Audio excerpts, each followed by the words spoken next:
So hello guys, in this video I'm going to show you how to find your Binance Pay ID.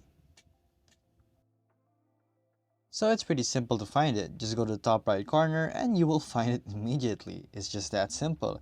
As you can see, you have your Pay ID. You can copy it right here. So you have your user ID. You can also send and receive. So to receive is pretty simple. You can set your currency. You can copy this QR code right here.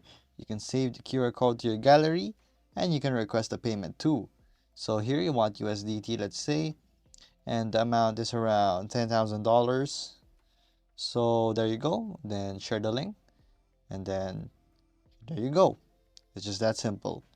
Now it's collecting. It will have an expire time, of course, of 1 day, and there you go.